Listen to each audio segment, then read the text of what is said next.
This is what Ahmad Avery was doing.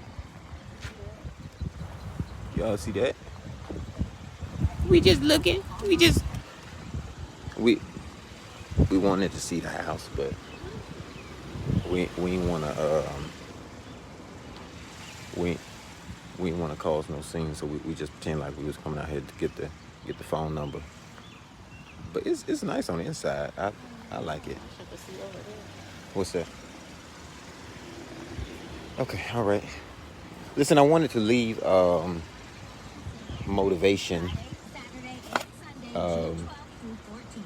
inspiration, devotional word for somebody on today. Share with you. I tell you to turn on the radio. So I said you look good. Oh, thank you. Says you look cute. I don't know if you can hear her now. She said thank you. It is under the table. Today I'm looking at Matthew chapter, what's that? 15. Matthew chapter 15. Don't know if you're familiar with this story or not. And I'll be really, really, really quickly because we about to run out of gas and ain't nobody trying to walk home today.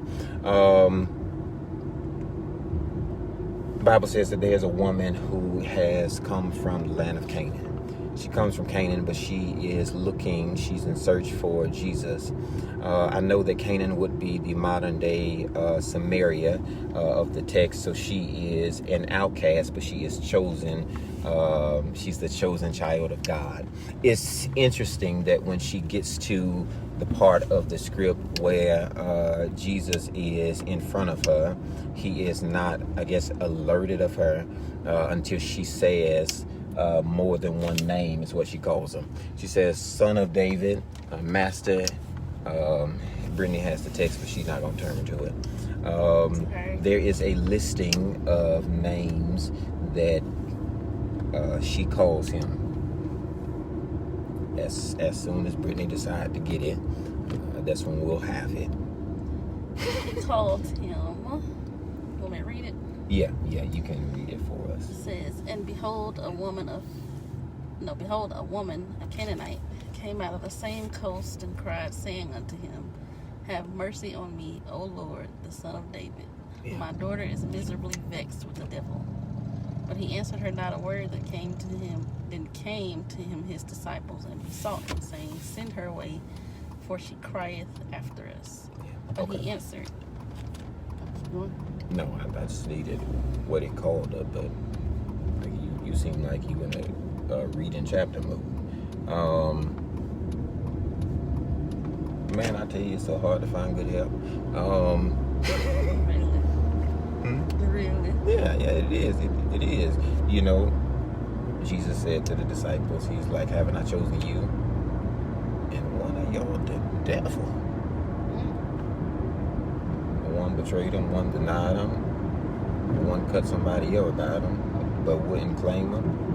And then they all left him, deserted him, but expected him to save him. I'm not talking about somebody who's been tried in it on today. Tried, denied, slated, betrayed in it, left to it, and then denounced about it. I'm talking about it's under the table.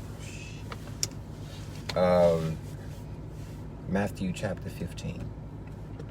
Bible says that there is a woman who is from the land of Canaan. Canaan, you note, is the land that the children of Israel received when they came out of Egypt.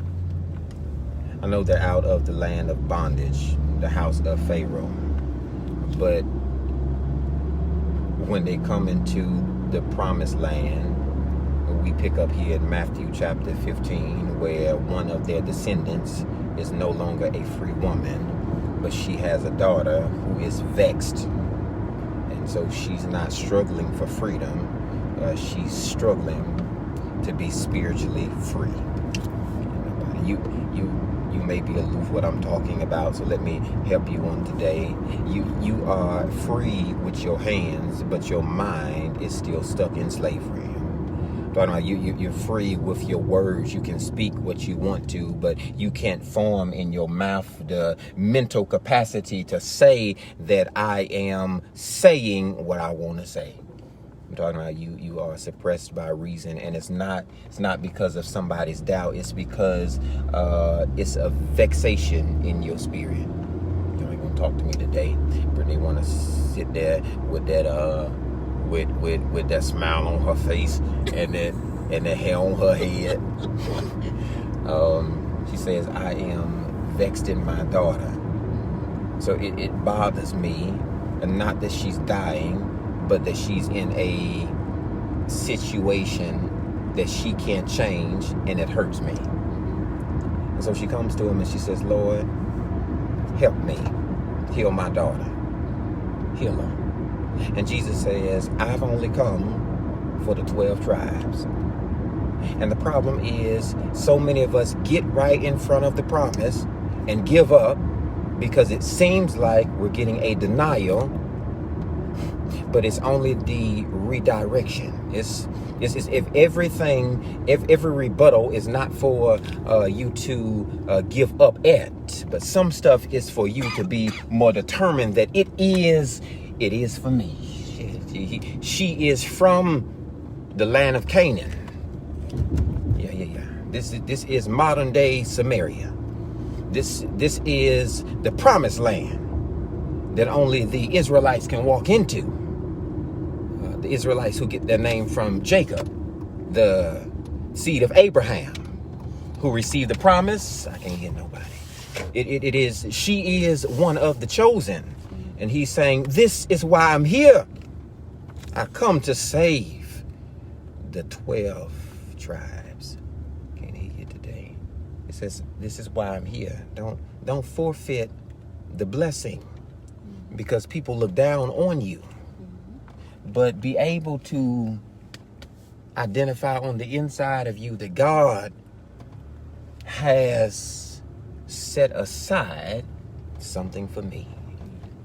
I don't know where you are, nor what you've been going through. I don't know what the enemy has whispered in your ear. I said unto you. But I've come on today to serve as testimony of reason for somebody who may be in a unreasonable place of doubting you, that God has not forgotten about you. And I need you to know that, because it is pivotal that you know you are not the chosen, but you are the selected. It don't matter if the enemy believes that he will defeat you. It don't matter if Moses is trying to hide from you. It don't matter if you can find it, if they can believe it, if you can only suggest it but never receive it. Know that God has not changed his mind about blessing you. And I know for somebody that's good. That's all you needed was a word of affirmation, because you've already received a confirmation that everything that God would declare over me, I already see it to be. I claim it and don't need nobody to confirm it. I only need affirmation of me to say I know it's going to happen anyway. You can get me the Billy Baru nachos or whatever it is. And I don't even have my wallet, honey. But that's all right, because it's already in your hands. It's already in your hands. Know that he tells her, I've only come for the 12 tribes. Hey, what you waiting on? I don't have any money. Why you waiting on money with you? You see what I'm talking about? God has put it in your hands and in your heart, but in your heart, and don't bring it with you. I know I got my wallet in here somewhere. And oh shoot. See, usually I ask you, do you have it? I was thinking that you had it. Is there a Cash App card in here? Do you have a Cash App card? If you have one, just do a transfer real quick.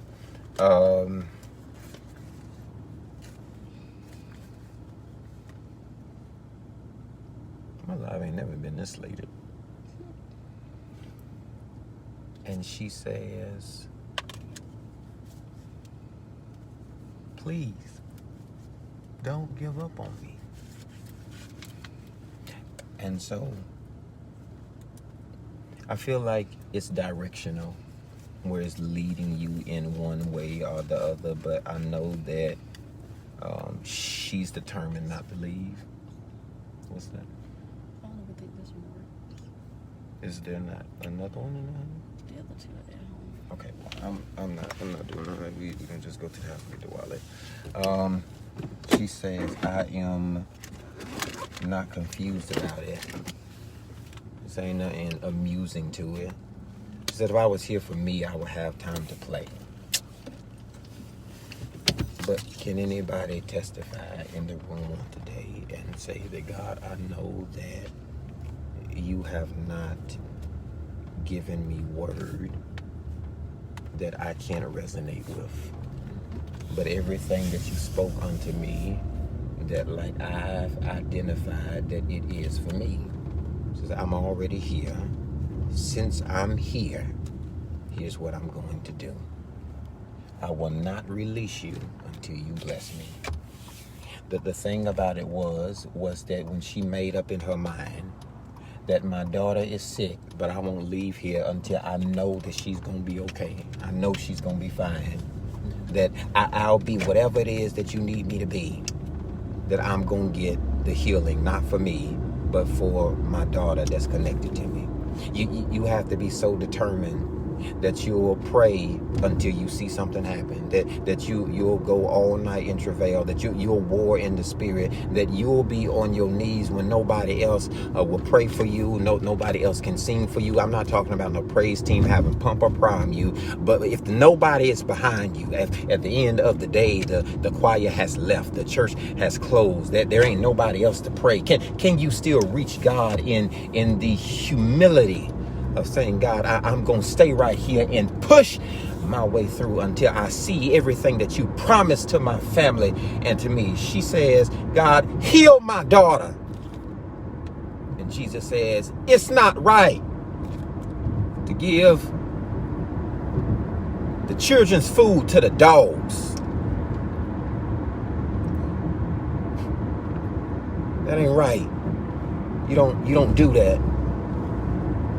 And she said, I think the quickest but cleverest comeback in the whole Bible. She said, even the dogs eat the crumbs that fall from the master's table. I'm not asking you to put a whole plate down here. I'm just saying knock a little bit off the table. And for somebody in the room on today, you ain't greedy. God, I just want you to do a little blessing under the table. Just you ain't gotta God pay the whole year up. Just make sure I get through this quarter all right. God, you ain't gotta heal everybody. I just believe you to make a way for somebody. God, just knock a little bit off the table. And I need you to not make everything easy. I'm not looking for the standard status way out. I'm not looking for what is quo so that I can come and brag about it and say to God, I understand or understood what it is to be higher up, what it is to be in a place where I am delivered, set free, sanctified. She says, I just need a little bit knocked off the table. I want to be set free. That's what she said. So I want to be set free. But I need it for my daughters. I need it for the kids. This ain't just for me. I need it for the babies. But God, if it was me, I would have been left. I would have gave up. Would have turned in the key. Would have said, God, I'm done. Threw my hands up. I would have been over it because it would have been over my head. It would have been beneath my feet. I would be stepping on it, killing it. It could not come to me.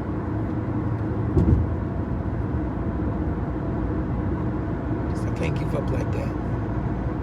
When ain't nobody pulling for the kids, can you still pull for them? When it ain't attached to you, can you still go to war for them? You good at clapping back at the teacher, but can you war in the spirit and pray for them and make sure that they get through in the spiritual first when it is that their mind cannot comprehend what ABC are? Is that math is hard for them? Are you praying on your knees at night? Do you go into your war closet and not to the war room to grab the accessories to make people afraid of you? Can you show up in the spiritual and stand in the armor? Say, God, I'll fight for them. I believe God to still be God of the text on today, to make sure everything that he promised me, if it's not in front of me, God, knock it off the table to me. I came to prophesy. I came to deliver. I came to set free any boundaries that would be holding you, to say that you have to sit in a perfect position, that you have to be in any situation to get it. That if you are under the table, know on today that it is under the table. It's under the table. It's under the table. Everything that God has ordained, it's not going to be taxed. It's under the table. They can't check you about it because it's under the table. It's something when you are employed and don't nobody know about it, so you receive an income and then can't nobody ask you about it because they believe that the faith of God ain't even on you. He said what he's doing for you in this season is making sure that you get the benefits with none of the deductions. It's under the table. I'm talking about the prayer is coming to pass, that the dream is happening at last. I'm talking about it's about to manifest right before your eyes, that no more manipulation in it, no more circumstances that hold you prisoner to it, that you can't see it, you can't dream it, you cannot have it, you can't obtain it, that it's about to happen for you. God says it's under. Can't hear nobody. He says, I need you to know it's under the table. It's under the table. I think Brittany's upset with me because I ain't got my card, but it's under the table. She ain't gonna talk to me because we couldn't get no moles, but it's under the table. It's under the table. She want to talk now because we decided to go to the house and get my wallet, but for somebody to know it's under the table. It's under the table. Yeah, that's my word of motivation and our sideway conversation on today. Listen, I promise you, if you can get through this, then there may be a word for you. If not, and you've had a hard week, then there may be something in this that may be a little bit lighthearted and may be encouraging to you. I don't know. Whatever it is, whatever you're looking for in a day, I pray that you find it. I pray you receive it. And if it does not come through the necessary means of what your mind would say is normal, listen, don't get slated about that. It's under the table. God bless you today.